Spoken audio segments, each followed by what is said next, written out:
I'm told this is not going to tickle. We are 33 meters. 30 meters. Ah!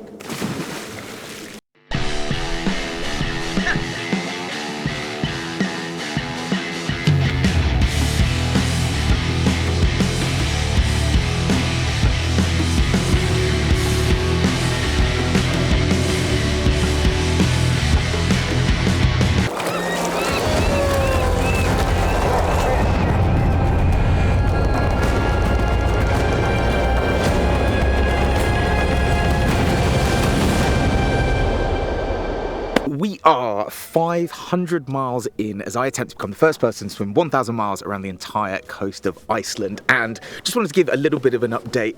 We are in a weird period right now. So officially, we've kind of done the North Coast, officially. But it's got this weird long corner and this bay that just feels like it goes on forever. So we're not quite on the East Coast, we're not quite on the North Coast. I don't know where we are. We're in like no man's land. Also as well, worth noting, it looks gorgeous right now. Do not be fooled. This morning I was just getting face planted by waves from the Arctic. Now it is a mill pond, and this is Iceland for you, to be honest. You know, it completely teaches you to swim one way and then just flips the rules of the game like by the afternoon. It is crazy. Specifically the North Coast, just because with the North Coast it's not really very well charted. There's not a lot of boats up there, certainly no swimmers as well. So what we were trying to do, in my head anyway, is kind of like Admundson, Robert Falcon Scott, Shackleton, when they were going to the South Pole. Every single footstep taught them something new about geology, geography. They were just uncovering more. It was uncharted. And in my own very, very small way, like very small way, that's kind of what we were doing. So we were caught in these countercurrents, these eddies. And it would have been nice to have made it through the North Coast with some sophisticated nautical genius. I just don't think that was the case. It was more blunt perseverance, but we got it done. And I think that's the important thing. It's, you know, it wasn't fast, it wasn't pretty, it was ugly, but we got it done. And I think the biggest lesson I've learned is when it comes to the north of Iceland, the rules are, there are no rules. Me and Tom were really worried at one point. Some of the wounds on my neck, they were actually opening up, and it was just these kind of wide open sea ulcers, which you don't really want near your neck and certain arteries and things. It's far from ideal. Tom has been an absolute hero. We'll catch up with Tom and he can actually talk you through the weird ailments on my body. But honestly, he has nursed me back from the dead. I don't know how he's done it. You know, Ollie, we'll go through some footage where it was really bad. We'll compare it to what it is. Tom's handiwork. It is nothing short of an Icelandic miracle. Also as well, going to be catching up with Sol, resident marine biologist. That's going to be awesome just because I keep saying the swim is obviously a priority. The world record is nice, but also equally as important is just the research that we're doing as well. And Sol, the whole way round, is just trapping eDNA samples. eDNA samples are just environmental DNA samples. It just means that anything in the ocean leaves behind a trace, whether it's a Greenland shark, a seal, a chubby bearded Ross Edgley, it will leave behind a trace. And by collecting samples, what we're left with is this kind of incredible map of biodiversity of Iceland, as well as our research into microplastics as well. I'm not going to try to butcher that. Sol's going to do a much better job of explaining, so I'll hand over to him. The big news, the huge news, is potentially, fingers crossed, touch wood, and every other superstition you can think of, this week we should reach the halfway point, which will feel unbelievable. Ollie will have it on the map coming up now. If we reach there, in theory, the tide should be a little bit more predictable. The weather might be a little bit better. We might be a little bit more shielded from the coast. In theory. But there's one thing that I've learned is you make plans and Iceland just laughs at you. You get to wave, and you get to wave in the face to celebrate. Yeah. So we're gonna get suited, get fed, and then start our assault on the East Coast. Let's go. Let's go. let's depart. let's go.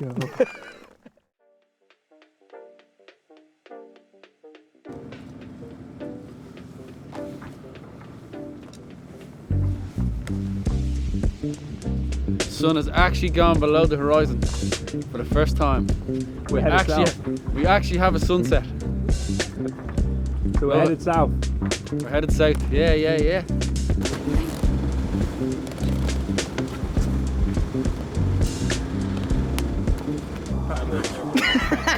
With the housing, black out. Headbutt the housing. Alright, this is, I'm buzzing today to be quite honest. So it is approaching midnight, Arctic sun. I'm flagging a little bit, but Hero has emerged from the ranks in the form of Aquaman's older, bigger brother, Ollie. Ollie's jumping in. We're going to get some shots, aren't we, Hol? Yeah, we're going to make the most of it being a rather lovely light for the first time in a long time. And some people have asked for this as well, wanting sort of like swim techers and stuff like that. So we're going to get in and Ollie is going to make media magic. I'd like to say though that the reason that there is not much of Ross swimming is because me, as an okay swimmer, but trying to keep up with Ross whilst holding onto a camera housing. Like, I know people are expecting me to be just like cruising alongside you, just like nailing eyeball shots, but We know what excuses are. Having a bombing competition to begin with. Oh, I'm amazing. I'm the best bomber in all of the art. I was such a top bomber. Gonna ditch the fins off then.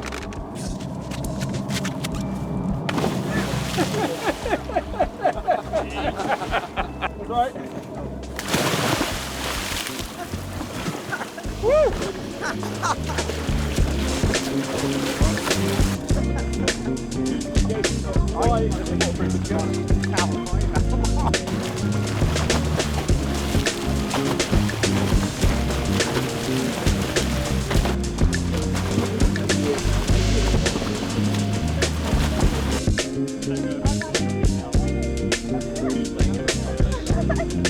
Yeah. Your word of the day? Faff. Faff.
So we get the win now. Yeah. Bob's gonna look now. In the meantime, we can warm you up with some water. What do you want to do right now? Do it right now.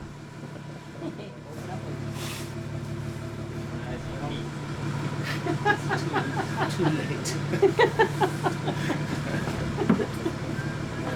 Oh no. This is the harsh reality of swimming around Iceland. Sitting on a toilet between swims while Tom pours hot water down your wetsuit. Not proud of it, but it's happening.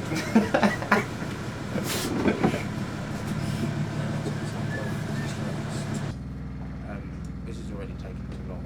I'll just get back in and then get back out again.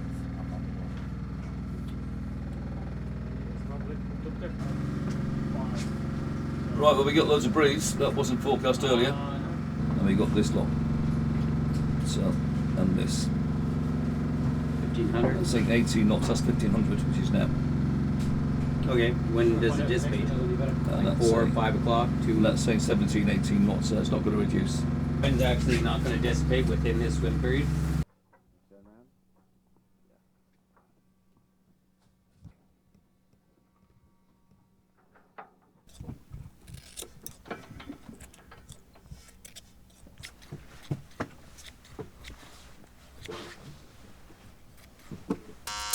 Can't even see it, the boat.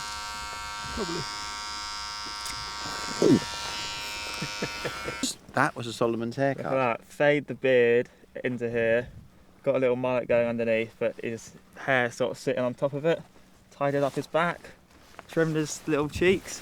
Okay, get a nice picture of that haircut, because that one is next. It's very. It's Joe, like, don't make him. he's like taxi driver, seriously, especially on that bit. taxi driver, but he had a mohawk, didn't he? No, she's like taxi driver, Robert De Niro. Yeah. Who is? You. No, you're. I'm not going to be outcast from my friends.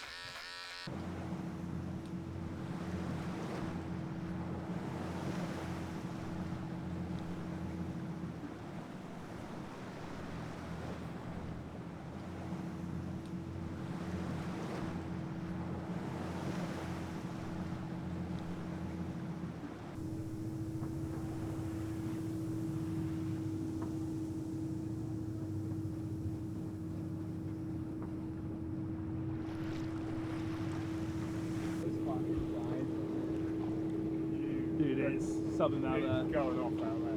Properly going off out there.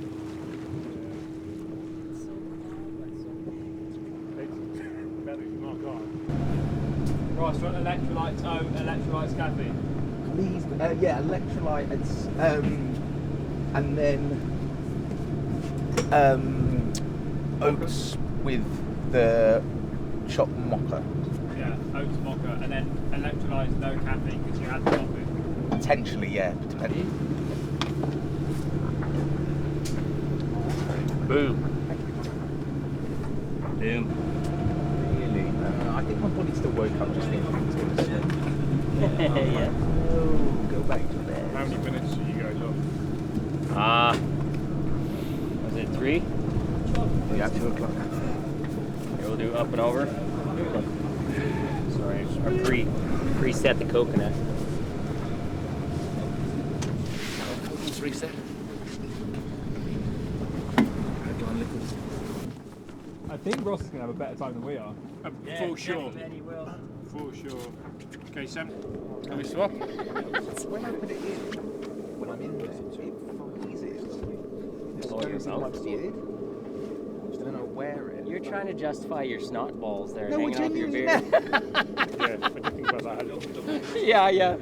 No, really, guys. It's coconut oil. It's been there for 4 hours. It's not Tom. It's Okay, hood guys. Get it, boys. Totally. I'll make you get totally. Throw it in, Mike. I'm told this is not going to tickle. We are 30 meters. 30 meters. Ready? Double up.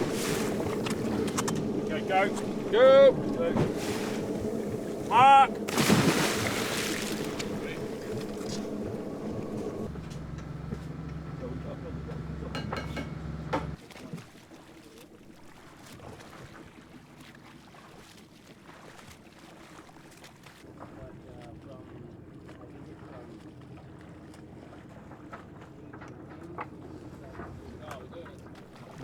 so calm now.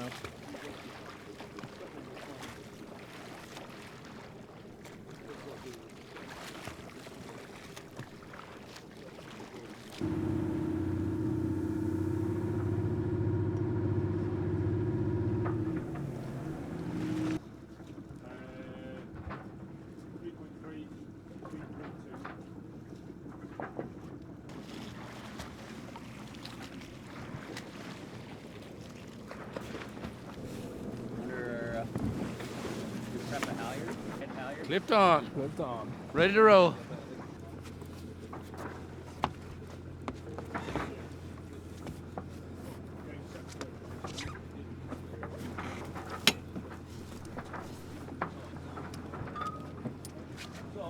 Yeah.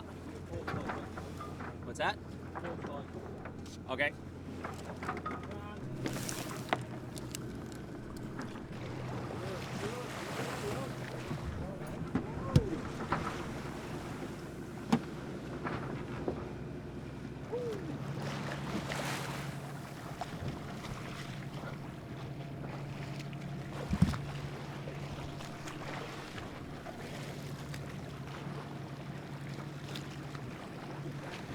If we lose our power in this, it's not good.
That is making noises it should not be.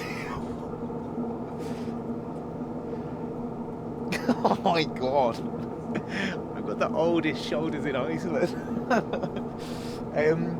Me and Ollie were just chatting about this. I think what's really interesting is because this swim is obviously, it's not over in days, it's not over in weeks, it's more months. You have to make it sustainable. So it's really strange that now I find myself doing a little bit of, I suppose, strength prehab, rehab. It's mechanotransduction. It's this idea of like ligaments and tendons all responding to the stress and stimuli that you place on it. If you think about it, mine's been incredibly high volume, low intensity, just swimming hours, weeks, months. Whereas what I want to do now is just induce a little bit of intensity, a little bit of a strength through the ligaments ligaments and tendons just to make sure that they're strong enough to continue all the way around. We're not quite at halfway yet.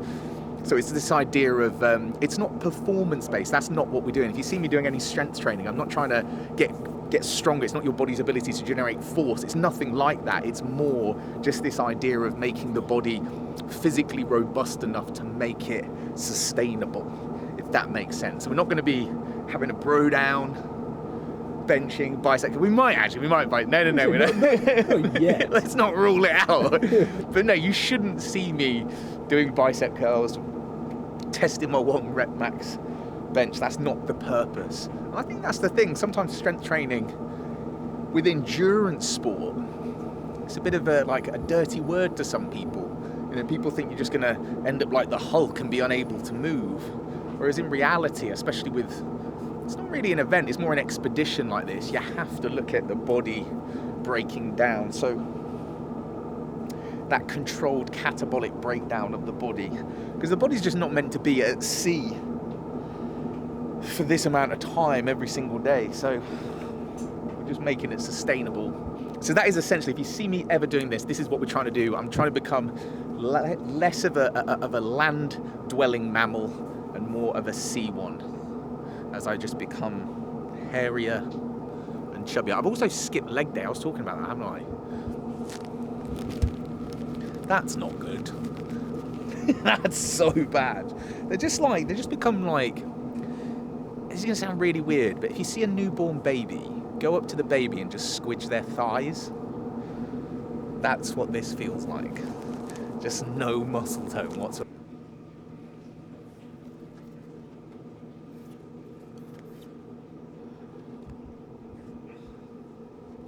Just in time. Oh. Congratulate him on the job for me. Is he packing? Is he packed already? There's got to be something. Alright, so now I'm head cameraman now, I've taken over. So as I'm doing my strength prehab, Ollie's trying to find something to do box jumps on. This could go horribly wrong. It's full of blood.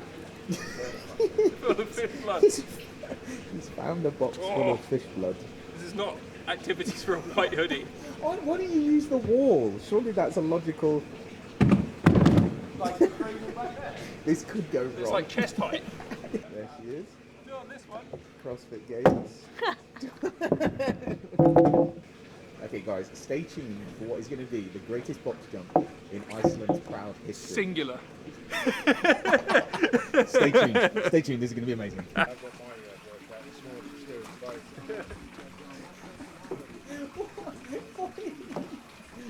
We're in sumo now. That was like capoeira with sumo. So agile. I hope you're not recording. The most impressive thing is like how much you know crying. Yeah.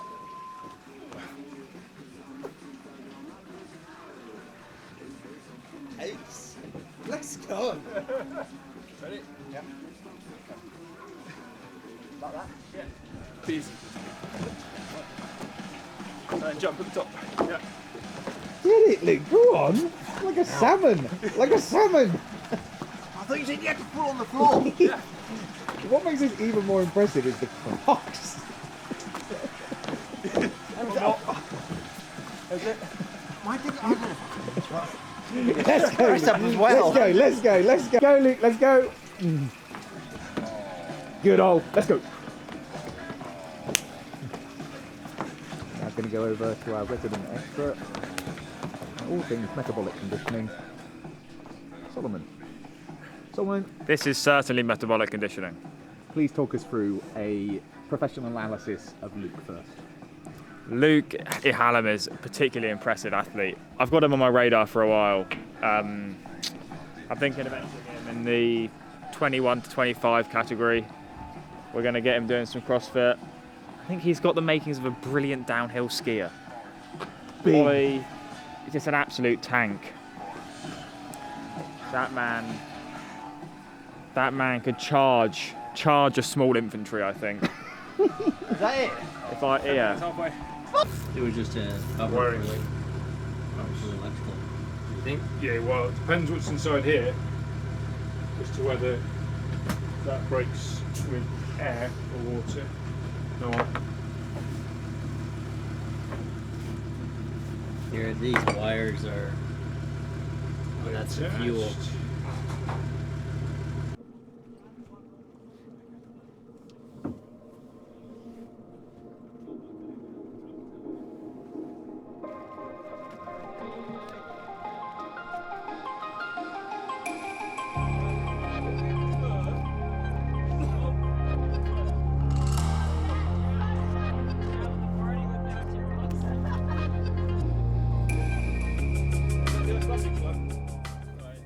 Another little to swim, boys, swim! I'm supportive. Swimming today.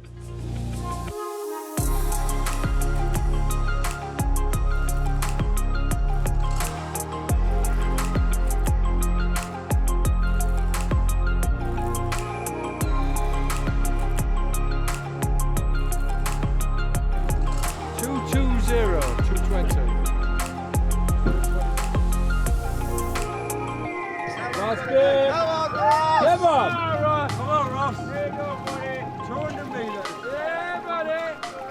8 forward.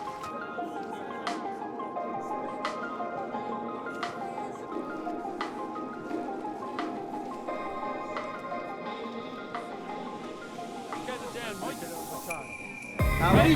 20. 20 metres. 20 metres. 20 metres. 3, 2, 1.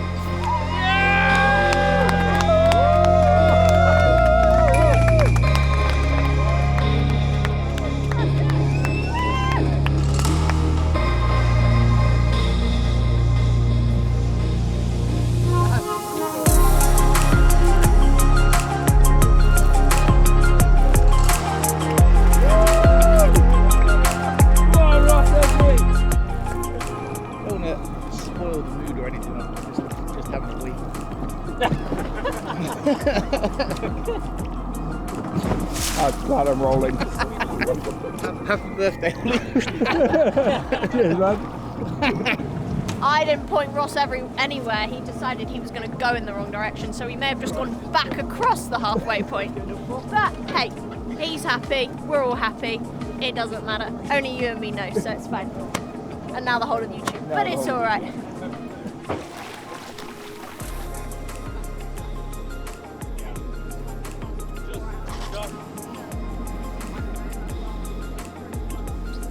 His face is freezing cold and he's being stung repeatedly. So every time he smiles at us, he's just doing that for the team, but he's in a lot of pain right now. And he's popping up right now.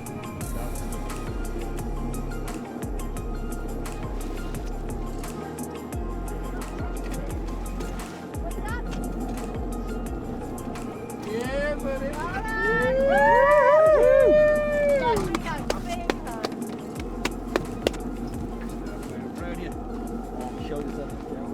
That was tough. You showed yourself out there today. Well done, buddy. Yeah, big hug for Luke. How do I film that?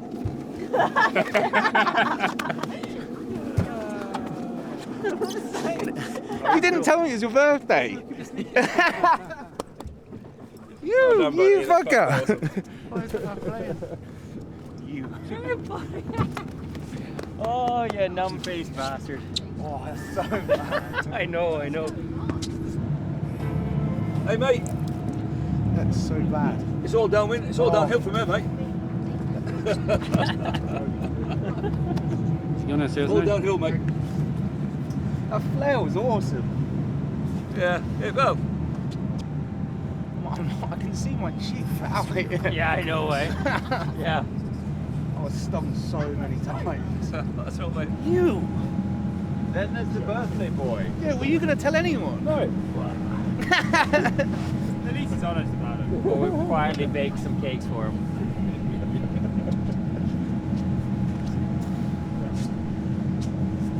My face, is it bad? It's on fire. It's absolutely on fire. It's just so you see how many there were? Everywhere. It was like a jellyfish apocalypse. It was like that. Whoa. I thought we had a truce. I spoke to them yesterday and everything. What's his name? I wish to be friends. We had a deal. We shook on it. Celebratory flan. That feels so good.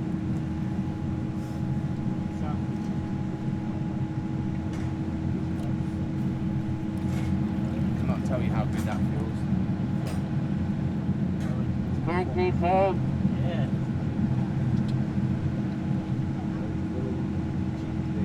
Little wins. Oh, I took so many. You know, How long have you been on helm for? About 4 hours now. Best he's been healed. You know, everyone's feeling bad for Ross swimming. I had to stand up for 4 hours. So, you know. Has it been good Icelandic summer weather? Oh, it's been beautiful. It's been raining for 3 hours. It's just stopped now. And the fog has cleared as well, so we can finally see land. Before, when it wasn't raining, we were just going through wet mist, which was sticking to everything. So it was just as wet as when it rains. But now I'm glad that we can see land. It's nice and flat at the moment. It's calm, and I get to go to bed soon. So, and Naked Brian is going to say something.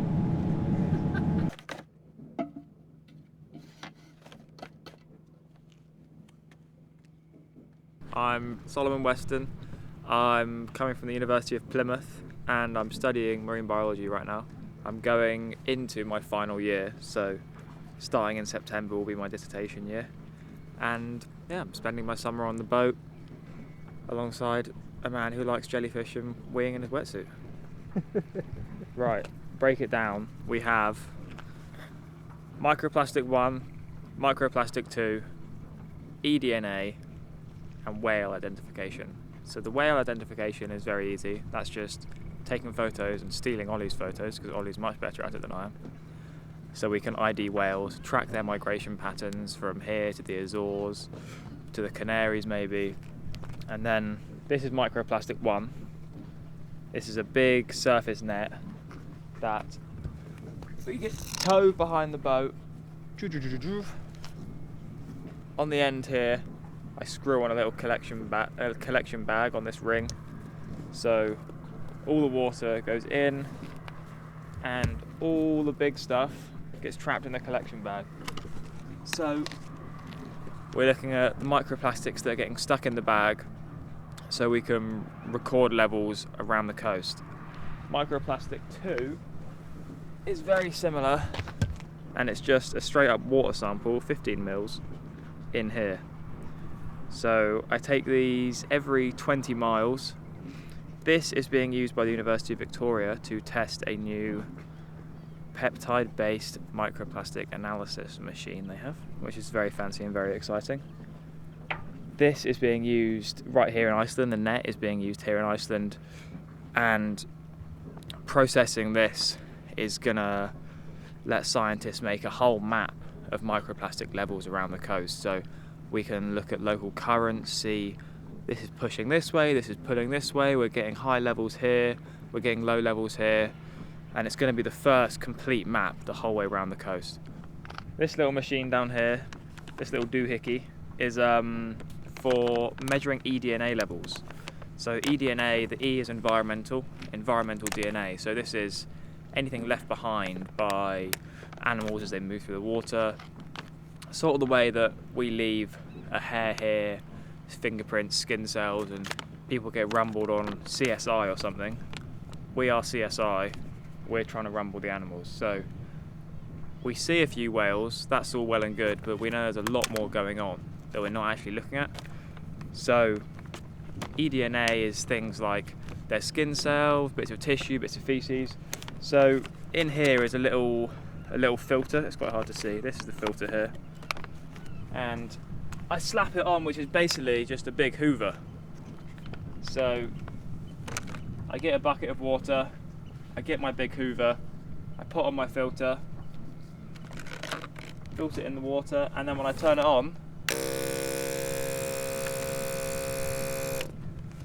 that's the sound of the hoover sucking water in, and then all the eDNA, the nice stuff we want, the skin cells, the feces, all that good gear gets trapped in the filter. I take the filter off, bag it up, and this lets us build another map around Iceland, but this time for biodiversity, so we can see what species are present in the water at that time, and that will give us a map of the whole Icelandic coast, again, the first time it's ever been done. And this is really amazing because this is the sort of science that helps governments put in quotas. So we had a lot of herring action in Siglafjordur. Maybe the eDNA we get is going to say we didn't see lots, but there's a lot of herring coming back, and that will help new fishing quotas come in. Or there's not very many whales over here as we thought there were, we need to protect that a bit more, that sort of thing. It's amazing. I'm very privileged to be here and having a lot of fun.